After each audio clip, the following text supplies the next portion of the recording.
Hi, everyone, and welcome to today's webinar featuring PayEm. We're really thrilled to welcome a new sponsor, and we're going to talk about beyond the ledger and talk about budget management and enforcement best practices. My name is Liz Brigson. It's a pleasure to be here with you today to talk about this topic. And there's just a few things that I'd like to highlight as we get started. If you've joined us before, you'll know these very well. So first of all, we'd love for you to utilize the GoToWebinar questions box to say hi and let us know where you're joining from. I'm coming to you from the Florida Panhandle. And hello to Mark, who's in snowy Marshfield, Massachusetts. I'll keep an eye as you continue to say hello. It's really great to have you all here. And I want to make sure you know that you can download the presentation slides.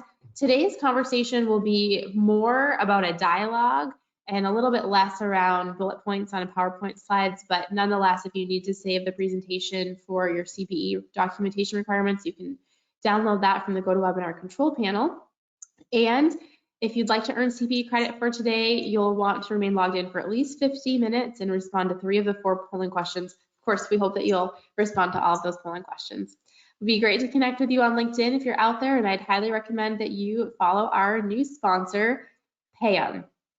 PayEm is the global spend management and procurement platform that automates the entire request to reconciliation process for finance and procurement teams. So whether you're replacing manual processes or consolidating legacy point solutions, PayEm will give you the finance and procurement teams complete visibility and control that drive process efficiencies, reduce risk, and lower operating costs that contribute to business growth. That's a great combination, right?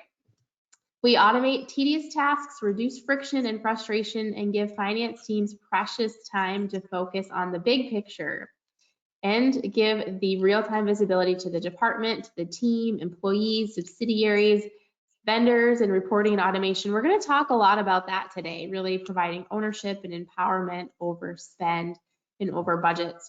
So welcome to PayEm. We're really thrilled to be partnering together. And it's my pleasure to introduce you to Chris Wallace. Chris is a solutions engineer with extensive experience in financial planning and analysis. Chris began his career focusing on managing budgets and P&Ls for large-scale projects at Lockheed Martin. And he also took the responsibility of managing Sabri's largest operational budget, particularly their AWS spend. So Chris has a very strong background in financial reporting and even into complex financial operations. So you can see that he joined PayEm in 2022. He is a solutions engineer before that with Workiva. And Chris, we're just really thrilled to have you here. When we were talking and getting to know each other, you said that you call yourself a professional problem solver. And I think that just really shows us that the roles for finance and accounting professionals are changing in really exciting ways. So if you want to go ahead and say hi, I'll get into the learning objectives and then we can get to know you a little bit better. Yeah, hey everyone, we'll go ahead, we'll dive into a little bit of my background here in a moment, but super excited to be here today. Nice to, speak to you about PayEm, a little bit about my background, how we got to this space, the role of finance as it relates to, kind of managing the budget and ensuring that we effectively work as a team to, establish a common goal. But super excited to be here today, and I'll keep it short and sweet, and we'll talk in more detail in a moment. Thanks, Liz. That sounds great. Thanks, Chris. So we wanted to just cover our learning objectives, and we're going to get a chance to get to know Chris today and hear Chris's career story that led him to consult with organizations on procurement and budget best practices. And then we're going to talk about that, how it can apply to your organization to help budget owners proactively manage their budget and stay on track with spend. We'll look at some optimal approaches to monitoring budgets once they've been set. Of course, there's a lot of best practices to talk about preparing the budget, but we're not going to focus on the preparation of the budget today. We're going to focus more on after it's been set and what to do with that. We'll get to see PayEm as a tool to provide the visibility and the accountability to budget management.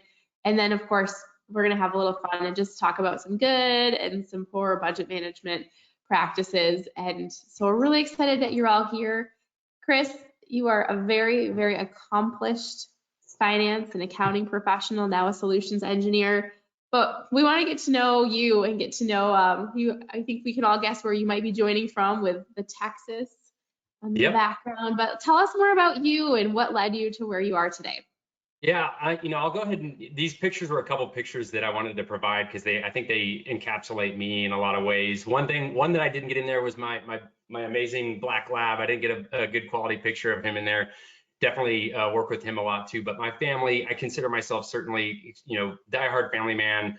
Every spare moment I can possibly find is with with that family of mine. And it's funny how I'm sadly living and realizing the cliche of how fast time exponentially increases. With my 6-year-old daughter and my 4-year-old son, it's bittersweet seeing them grow up and gosh, how fast that time is going, and it's just wild. But as you can see, I'm obviously also a diehard Texas Tech fan. I'm calling in today from the Dallas-Fort Worth area, born and raised in Texas, but I did spend quite a good deal of time. I was kind of the career student, if you will. I think I actually spent 7 years in Lubbock, getting a couple of bachelor's degrees, a couple of master's degrees, playing football while I was there. So I'm obviously a huge Patrick Mahomes fan, having come from Texas Tech. So super awesome Super Bowl game. I didn't have a dog in the fight. I'm obviously a Cowboys fan, but was really nice to see Patrick Mahomes kind of do his thing. So just give you a couple of a little bit of an insight into me and who I am, and just kind of introduce you a little bit on a personal level so that we can certainly build some credibility and start to have a good candid conversation today. That's awesome. You have a beautiful family. Christina says, yeah, Thank you. Texas Tech. I have a lot of friends who are tech grads. So that's always really fun to get to know a little bit about the college sports alliances that we have here. So thank you for just being willing to share a bit about your background, who you are. It sounds like you love learning and really enjoyed being in the academia setting. And so here we are having a chance to learn, and now you get to teach a little bit and share some of all of the learnings that you've gained.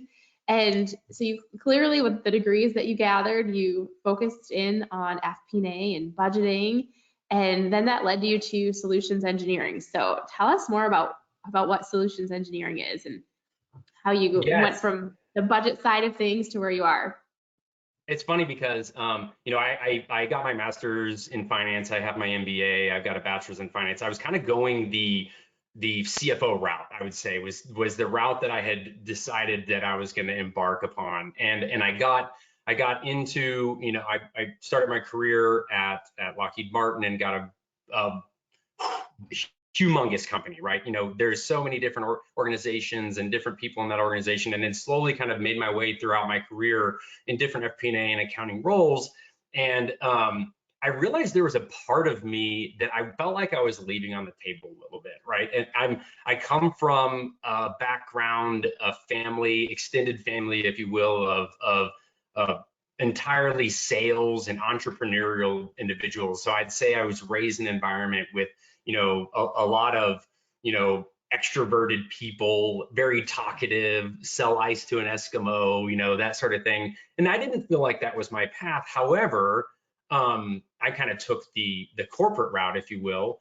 But I, ironically enough, had never even heard of solution engineering before. I never even knew what the role was. And I actually received a LinkedIn request from a recruiter with this job description for solution engineering, and I was intrigued, and because I'd never heard of it before, and why would they be reaching out to me? I'm a financial analyst, and so I kind of delved down into it a little bit, and the job description really jumped off the page to me because half of the role is your technical, subject matter expert in the finance and accounting realm. You get to really lean on that experience. But the other half of the role is, customer facing, more or less on the sales side of things. While I don't carry a quota or anything of that nature, I do help the sales organization, as the solution suggests, solve problems, engineer solutions for our prospective customers.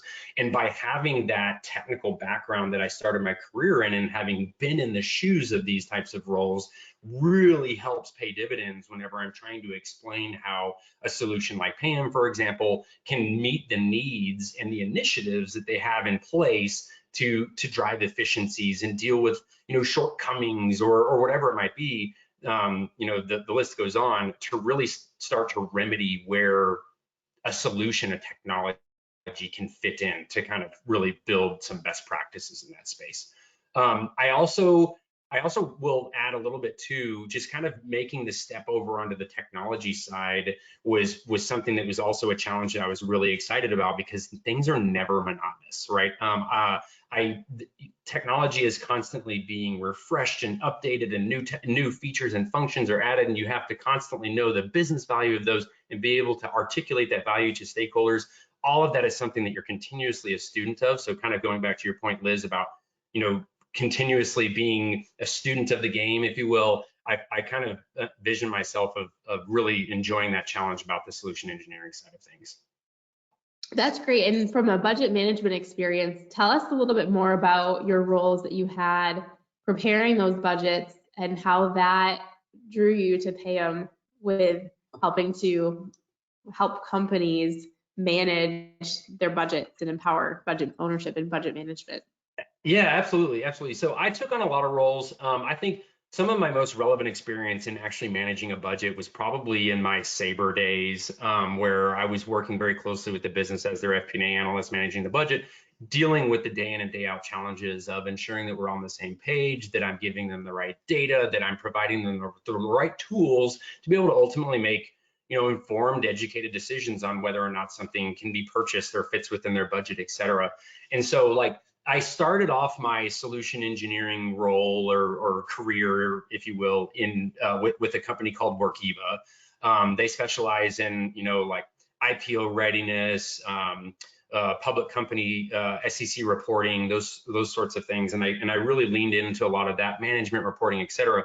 And I think what really drew me to PayEm was a number of factors, right? So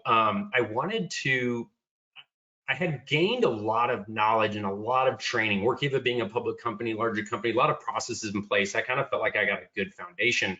I wanted to step out and branch out and kind of trying to build my team on my own. So that's kind of more of a selfish goal, right?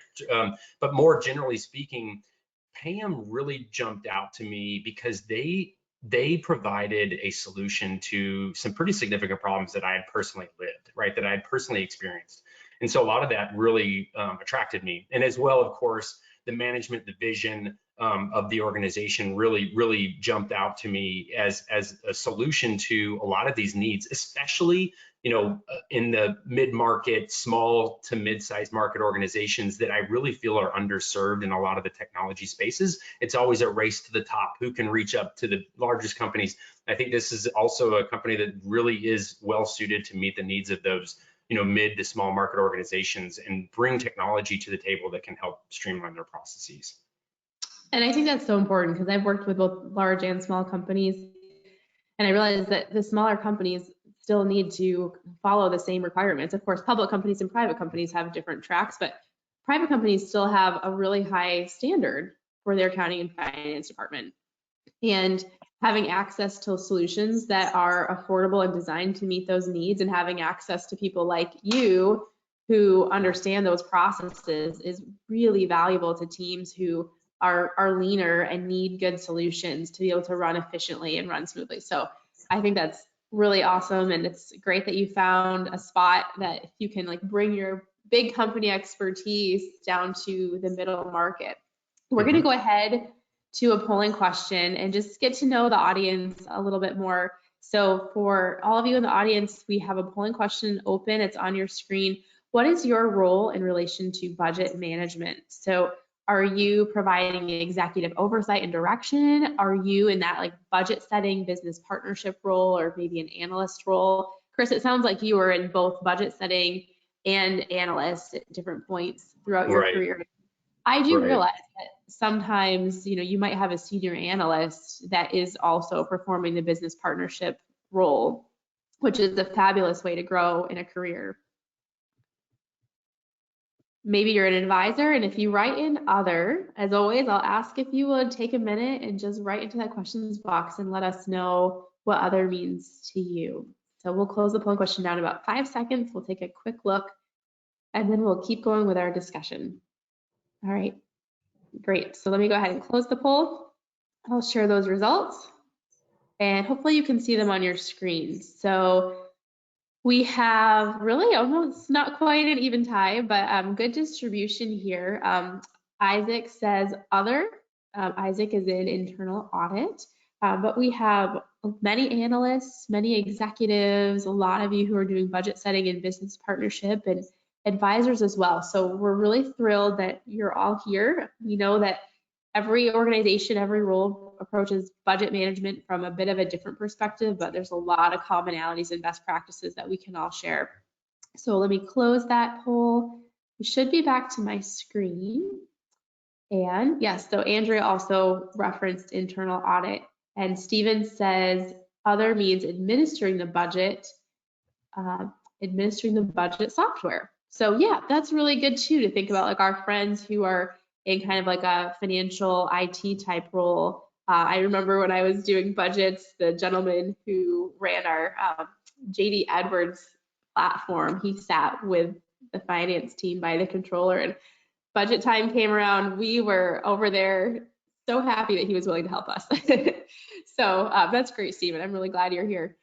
We're gonna go to our next slide and just share some stories. Sitting in the budget management seat, Chris, you've been there.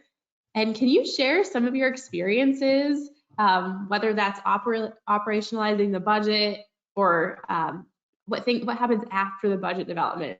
Sometimes maybe share a couple things that have gone really well, and then maybe a time that things just went sideways.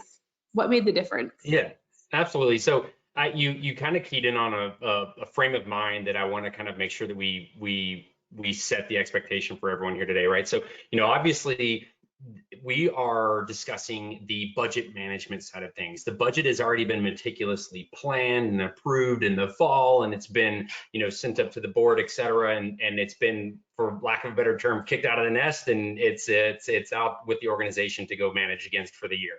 And so I key on that operationalizing of one's budget term, because it's a means by which we as an organization create a culture of accountability so that I, as a financial analyst, no longer have to be the no police anymore, right? I don't have to be the, the constant nagging that's, asking or saying no all the time about whether you can buy this or buy that, et cetera.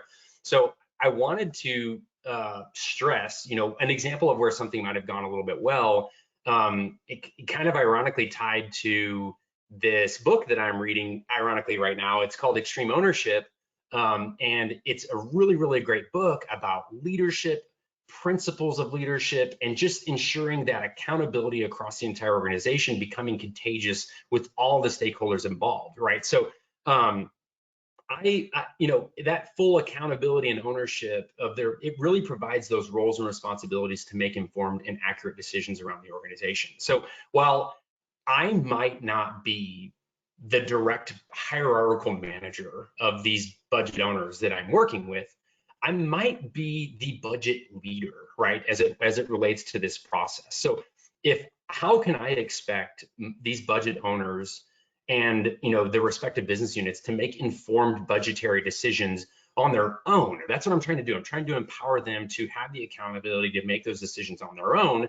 And how do I do that if I don't first do my job in providing them with accurate and easy to understand data that's not riddled with accounting jargon and expense versus cash view and all that fun stuff that we'll get into here in a moment. I obviously, being a football guy, I like a lot of football analogies. I liken finance in this example as like the offensive line. We're doing the blocking and tackling. We're making sure that we're blocking to keeping the defense away from the quarterback, so the quarterback can make the throw and make the play, right? So that operations can go do our business's core competencies effectively.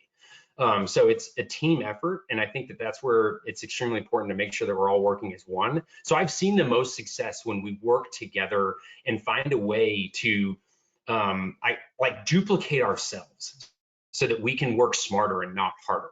So if I'm meticulous in providing them with very detailed and timely reports, I could trust them to make budget. I could trust them for their budget to be more autonomous, right? And so in examples of this is where I've seen customers and prospects and organizations I've been involved in implementing technologies or better policies or best practices, or even different strategies in reporting. We'll touch on all of these as we kind of discuss throughout the conversation today, but that's where I've seen a lot of success. And it was funny, Liz, you kind of alluded to like where things have gone wrong. I have a couple of like glaring examples of embarrassing stories in my past, but maybe I'll leave some of those to the side. But I think that you learn from those, and so by providing the data and in a presentable way for non-finance folks is extremely important, right? So I've made the mistake of making assumptions that I'm presenting this data to my operations individuals, my business stakeholders, et cetera, with the assumption that they can understand fully what it is that I'm presenting them. And as we all know, we spent a long time, understanding, accounting and finance, generally accepted accounting principles, our GAAP policies, accruals, all those types of things.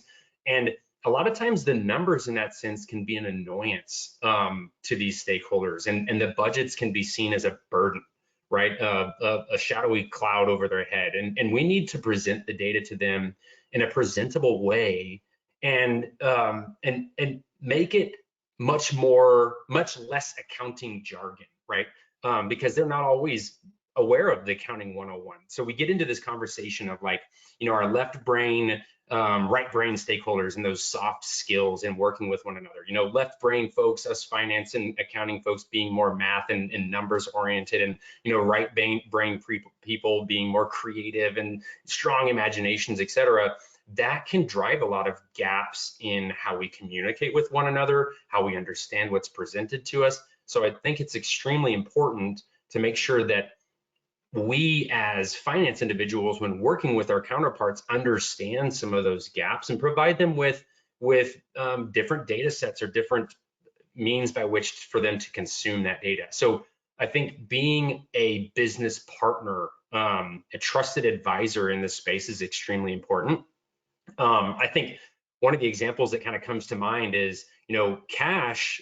I was responsible for reporting a lot of cash in the past, can be a really challenging thing to present. When we think of that, we think of financial statements, we think of it as on a GAAP basis with accruals and financial statements, and we have X amount of revenue that has been invoiced, what we've accrued for, and what revenue is out there, so that we see the revenue is not what we see in cash all the time, right? So you can see that cash is going out the door, but collections on the inverse of that might be 30 to 60 to 90 days out. So not all the revenue is really not even possibly invoiced yet. So it's accrued for. So there's a lot of that accounting jargon that can drive a lot of gaps into how hard it can be to explain those GAAP principles to non-accounting folks. So some things that I've seen that really drive some effective, bridging of that gap is possibly, providing them, the GAAP financial statements to the stakeholders that understand them, the bankers, the investors, the CEOs, CFOs, et cetera, but also possibly providing more or less like a cash basis view to some of those stakeholders, which is a little bit easier to understand. I know ERPs aren't always designed and easily create reports that way, but I've seen where it's a lot easier to kind of provide one of those cash reports to some of those business stakeholders to meet them in the middle with regards to what it is that they understand or don't around a lot of these accounting principles. Sorry, long-winded answer. Yeah, I think so that you've really taken us down the thought process on know your stakeholder, know who you're serving. The CFO probably wants to see the detailed budget in the finance jargon, and most of the other business partners that you work with are likely looking far more toward the simple. So as you're talking about that, I'm thinking about some of the reports that I've prepared in the past, years ago, but not too long ago, all in Excel, where it's like you bring the budget owner this Excel spreadsheet that you've printed out, and it has 10 categories of GL accounts and showing them all these tiny little numbers. And it's important for us finance and accounting professionals to get the coding right. Mm-hmm. But the marketing leader is probably far less concerned with the coding and far more concerned with how much is left in my budget for me to spend. And so helping to focus, I think that's exactly what you're saying, is like helping to focus on the big picture and helping the budget owner see what decisions they can make with what they have, and not being encumbered and bogged down by all the little numbers that are coded and classified by GL account. And so I think that's a really good takeaway. And that's where things I'm sure you've probably seen things go sideways, where you just show up to a meeting with far too many numbers and everyone's eyes glaze over. And I've been there trying to explain the formula behind the thought process behind the estimate, and gotta keep it simple. Keep it simple. And that's what you're telling us, is you've kept it simple and used the right tools to speak the language of the person that you are serving as the management analyst or the budget analyst. That's where it sounds like it's gone really well for you. Absolutely. I think it's also like an education as well, right? It's, we're all on the same team. We're all trying to reach a similar goal. And I think even just spending the time to focus on some of those soft skills and build relationships with them, and even just kind of walk them through and explain those things, right? It's due diligence that pays dividends later on in the future. I think about, the business partners, like being a finance business partner to the stakeholder in the company, whether it's the executive function, marketing, sales, operations, IT, kind of building those relationships that you're talking about goes a long way, because sometimes there are difficult conversations, and having an open line of communication makes it so much smoother. Like I liken it to picking up the phone, like, do you feel like you're calling your favorite aunt to have this conversation, or do you feel like you're like going next door to ask your neighbor for a cup of sugar when you've like never met them before? You want it to be like a sense of a positive experience. So how do you do that? How do you build those relationships on positive experiences, and how can you empower budget owners to feel like you are there for them? You're their advocate, not their opponent. Yeah, absolutely. And I think that there's a couple of challenges that kind of rise to the surface whenever I start to think about some of these things that we have to overcome to build that positive business relationship, right? One being just lack of visibility, right? Just ensuring that, going back to my offensive line and quarterback analogy, ensuring that I'm doing my job and providing them with the right information so that they feel comfortable and adequate in making informed decisions without me having to handhold them through a process. And doubling down on that, the disconnectedness of, the background, the education, the accounting 101, as well as even the geographic, remote on-site environment that we're experiencing today, a lot more disjointed as an organization. I think it's important that we spend time getting face-to-face interactions, whether it be like on a Zoom call or whatever it may be, as opposed to just maybe a Slack, or it's very, very easy to set one of these up and create that relationship and build upon those, and even ensuring that we are tracking the appropriate data. We'll talk a lot about that with PayEm as well, but I think it's important to build a belief around the organization in those budget numbers and how we can accomplish those.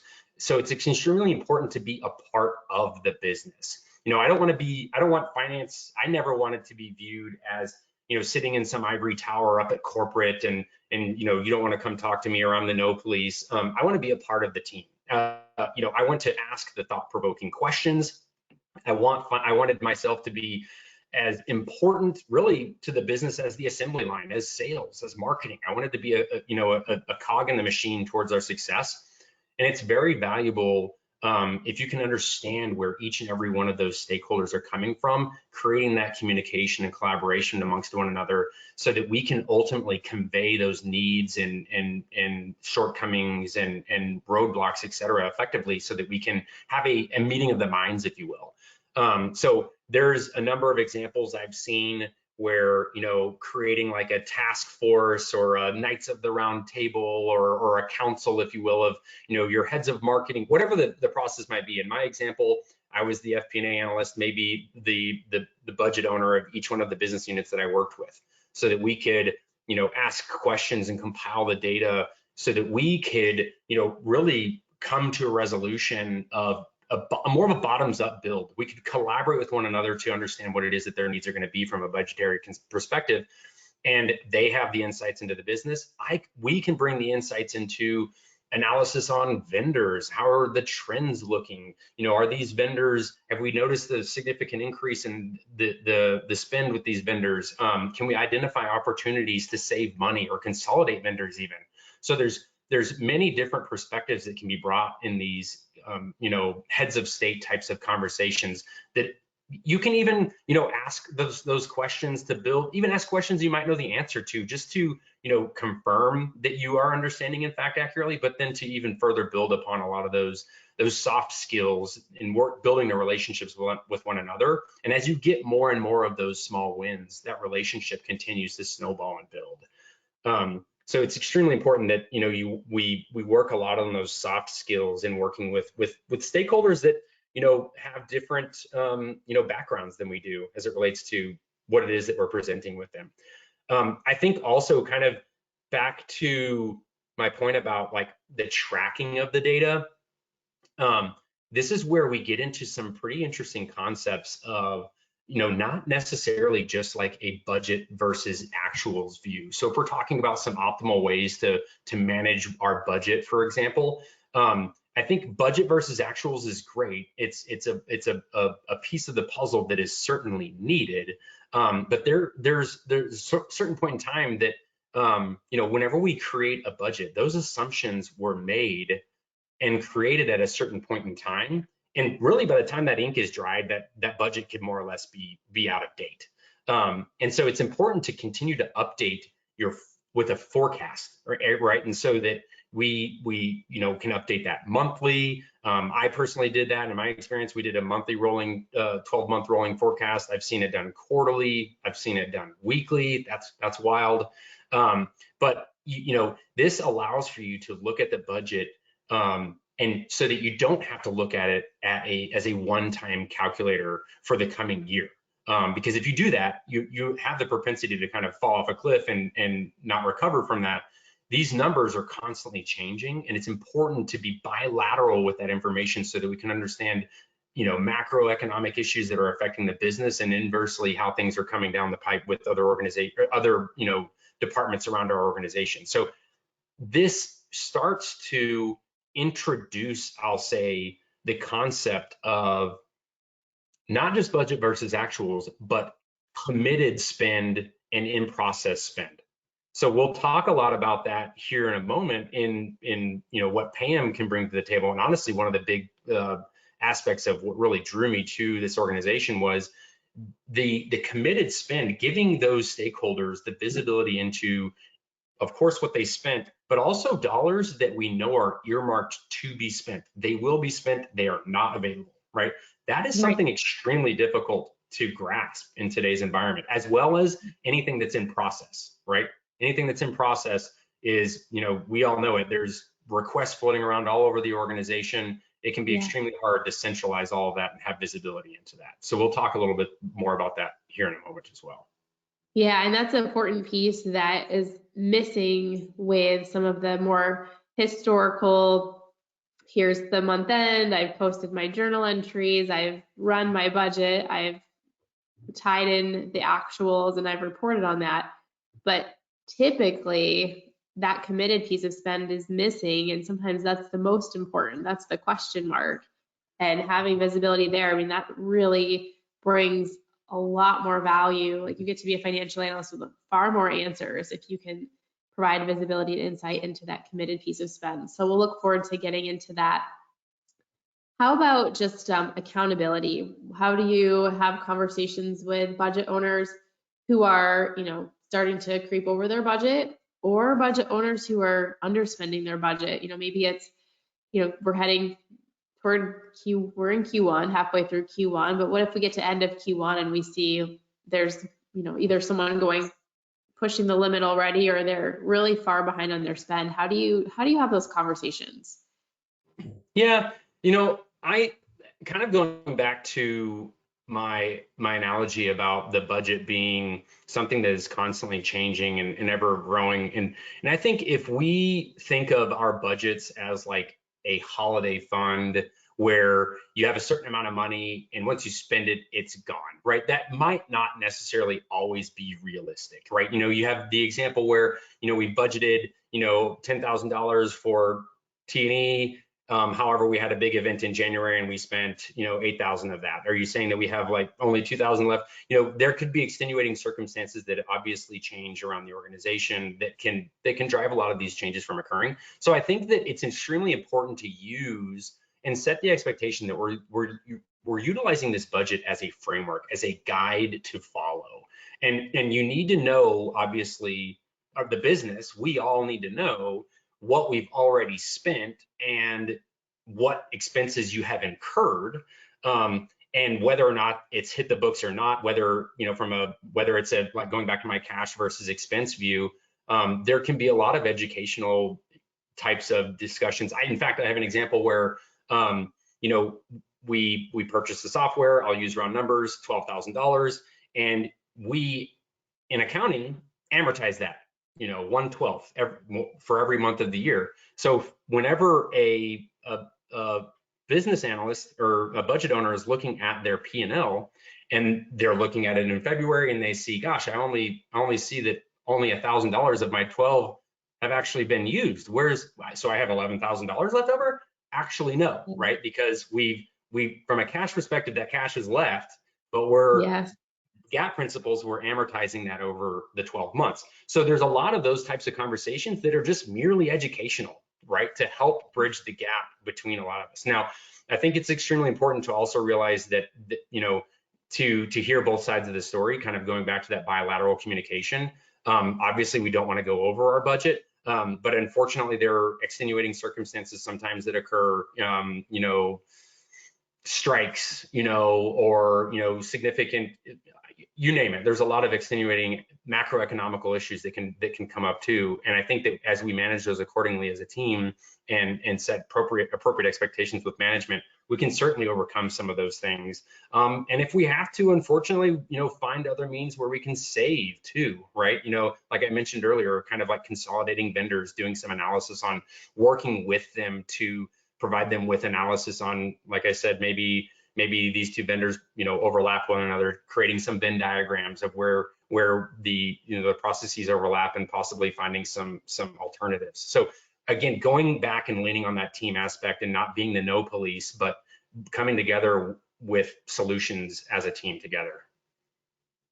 Those conversations too, especially as you're talking about revisiting budgets, thinking about things more dynamically, thinking about the budget as a framework, really requires that there's a lot of visibility and that you have team members and leaders in the company who are willing to see like the greater success of the company more so than just my turf, my budget. And I think that's, where organizations will have a competitive advantage and be far more agile. We hear a lot about the need for agility, and that visibility needs to come first. And like how you really talk about the educational component too, of having those conversations. Absolutely. Let's go ahead and get into our second polling question. And we're interested to hear from the audience. Do you feel your organization has the right tools to help budget owners manage spend? So I shared a couple examples of, the types of budget reports that I've prepared years ago. And I think that you can tell that compares very much to what Chris is talking about as far as best practices for having tools to really provide far more visibility into budget and spend. And so just interested to know from all of you if your organization has the right tools. Chris, I hope I'm not the only one who has been putting together, copy and pasting numbers into Excel in the past. Right. Definitely been there. But there's better ways now, so we want to find those. Okay, let's close the polling question. We're looking at the results right now, and 60% of our audience say yes, you do feel your organization has the right tools. That's excellent. I'm glad to hear that. 18% of you report no, and 22% of you are unsure. So we'll say that's a 60-40 split there. And what we do want to do now is just take some time to hear specifically about PayEm's budget control module and see what this can look like in practicality. Yeah, so I think this is a good kind of segue into exactly where a lot of my core core competencies come into play. And a lot of the talking points that we've talked about thus far is software and how software can really start to help organizations scale and work smarter, not harder. And with these, they're purpose built, as you can see on the screen, with providing these stakeholders with real-time data, not waiting for reports that are, getting in the hands of the decision makers, 2-3 weeks after the financial close is completed. We're getting them data that they can use and make actionable decisions on readily available, right? So this gives them a real-time view into all the encompassing spend and ensure that they are really introducing control. So this, in a nutshell, really helps to operationalize that budget around the organization by providing all the necessary stakeholders with the transparency, the real-time data that they really need to make informed decisions when required to make decisions on whether or not something can be purchased, fits within their budget, et cetera. So obviously, I'm going to walk us through the budget module briefly. I'll give us an example, maybe 5-6 minutes on a quick little intro into PayEm, but you'll see the simple interface that makes it super straightforward for non-accounting folks to be able to understand and use, and also, of course, that real-time integration with the ERP so that we can see exactly all those expenses coming through. So let me share my screen really quickly and confirming, Liz, are you seeing my desktop? Or are you seeing you're seeing the right one? We can see the PayEm module and the browser awesome. On your screen. Perfect. I messed that up earlier in our practice, so I wanted to make sure I got that right. So in PayEm, right, we have a tool that can empower the organization to have a centralized space to request spend, right? So that we can capture the spend and where spend is actually occurring around the business, around the organization. And with that intake form, with those customized forms, it can generate a request like we see on the screen here that's going to automatically introduce the necessary stakeholders that need to approve said request on a number of different factors, amount, subsidiaries, departments, I mean, you name it.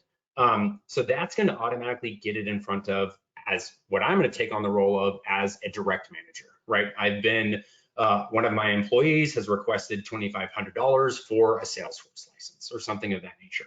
So this is where it empowers that budget owner, in this case, the direct manager, with the necessary information to first and foremost get the Cliffs Notes. Great, I do actually have sufficient budget for this, but I want to confirm that I do, right? I have the ability to dive into the data in the PayEm platform to look specifically at that budget line item and see exactly how much, as we can see, software licenses here, we had anticipated to spend, or we had budgeted $300,000 for the year. Well, as you can see, we have spent nothing thus far, so that's great. Nothing is spent. But this is where I bring in that concept of committed versus in process. So the committed bucket is where we have dollars like purchase orders, for example. We have allocated dollars to a purchase order. We know that money will be spent. It has not yet been spent. That's a prime example of money that is earmarked that is not available. And then moving forward, in process is something like this that has been introduced into the approval flow. Someone is requesting to spend those dollars, not approved, but it gives us visibility into how we can stack rank and prioritize what is in fact out there.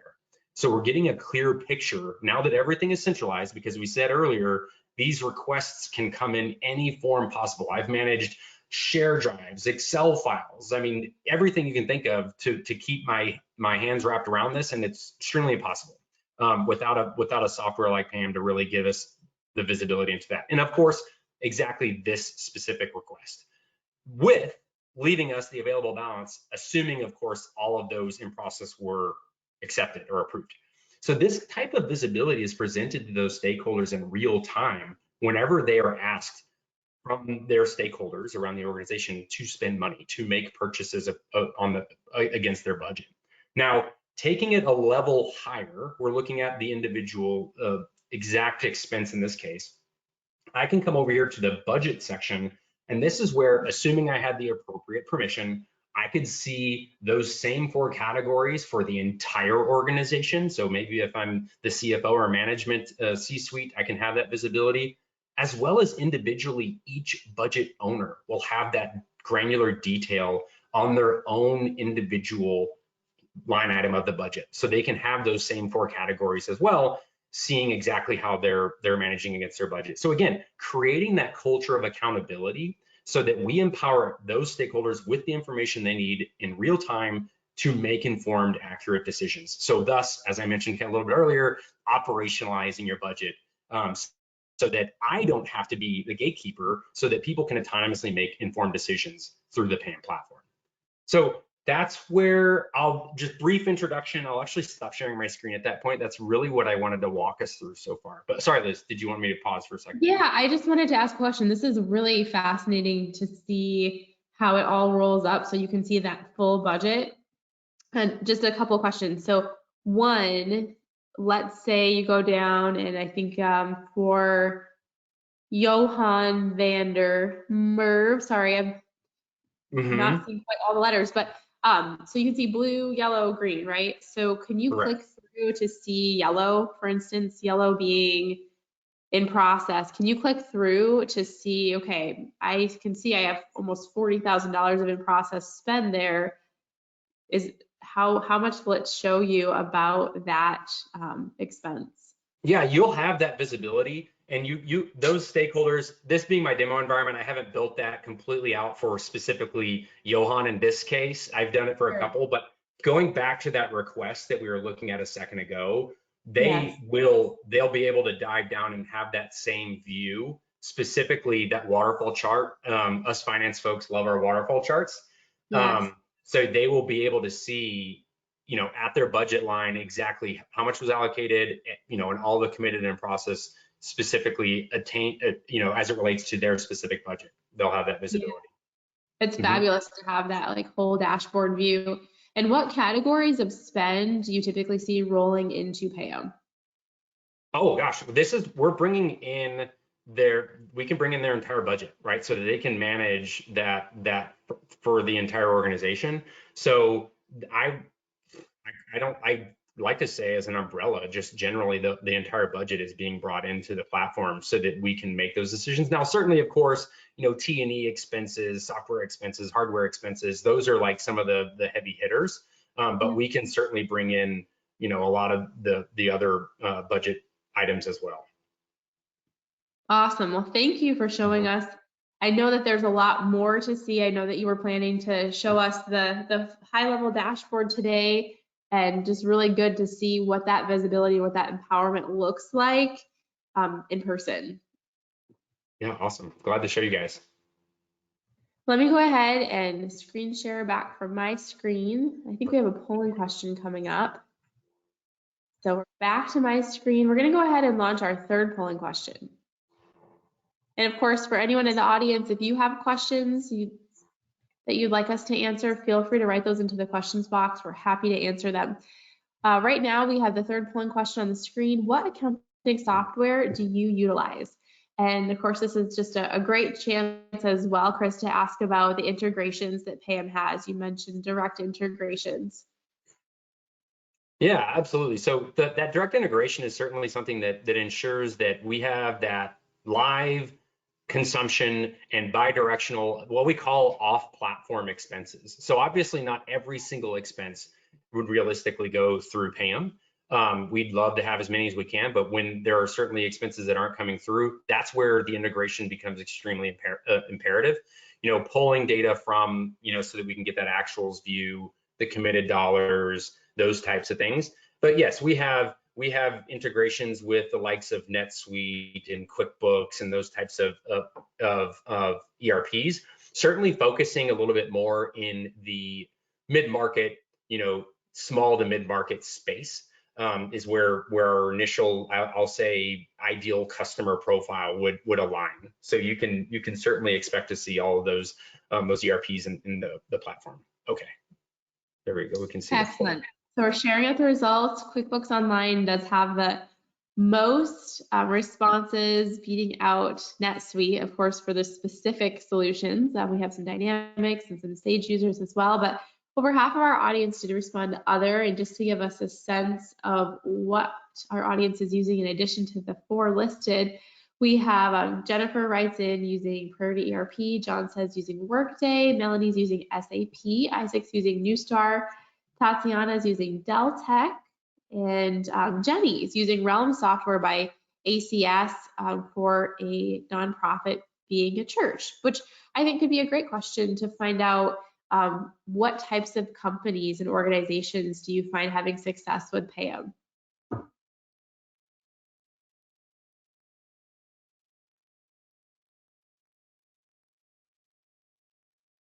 All right, Liz, what was that?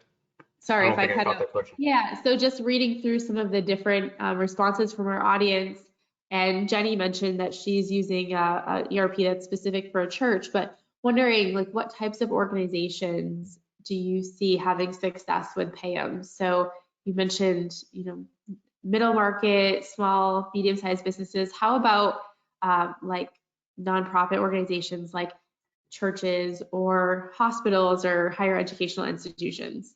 Absolutely, yeah. So I'd like to say we're pretty industry agnostic, because at the end of the day, every organization needs to manage their expenses, be able to have a centralized space to be able to manage against their budgets, and be able to, work as an organization collectively to meet the goals of that budget. So I would certainly say that we certainly work very well with the nonprofits of the worlds and the small to mid-sized market, et cetera. So you know, pretty industry agnostic whenever it comes to a lot of the customers that we're working with. We obviously see a lot of software companies in this space. We work with a lot of software companies, professional services, those types of things as well. But yeah, in general, pretty industry agnostic. So recapping a little bit on best practices, as we got a chance to see Pam up close, like what else would you add as far as like best practices for empowerment now that you've had a chance to like show us what Pam looks like? Yeah. Again, I think just obviously leveraging the tools at our disposal to be able to, I like the common theme of like working hard or working smarter, not harder. Yes. Right. And certainly by doing that with things like technology and better best practices. And I think that's something that PayEm has done a very good job at bringing a lot of that functionality to the table, and providing a nice user experience that, at the end of the day, I think one of the big solution and big pain points that I remember experiencing was just simply having a centralized space to be able to manage all this, and be able to receive and collect all of those different expenses. And I think the PayEm platform is designed to be very user friendly to the stakeholders around the organization, because at the end of the day, without adoption, it's irrelevant, right? So you need to have a platform that's going to be easily consumed, easily used around the organization, because the easier it is to use it, the more that people will actually use it. And so that's one thing that I really love about, our intake forms, our customized request forms, that ensures we meet the needs of how different people and different organizations or different departments buying practices are, and meet those needs with those customized forms, so that it can be more or less a guided buying process, and easily guide them through that, and ensuring that it goes to the right stakeholders, as we saw earlier with a lot of those approval workflows, so that they're not having to worry about bugging someone. Who do I need to send this request to? Where is my request? It's gone into some black box somewhere. And then, of course, ensuring that once those decision makers have been made aware of this request, providing those stakeholders in real time with that information. So again, it's a common theme, right? Providing that culture of accountability. And by doing so, going back to that book that I'm reading that's super relevant to this conversation, that extreme ownership, so that we all have the accountability to our roles. I'm providing the necessary information possible. They have all the information they need to make decisions. And this just ensures that those stakeholders can work more autonomously. And I don't necessarily have to, waste my time. That's the wrong word, the first word that came to my mind. I no longer have to handhold these processes for every single little purchase and every single little question. PayEm can certainly provide those best practices to ensure that the right decisions are made and the necessary controls are in place, so that we can work smarter through a lot of these budgetary requests and processes.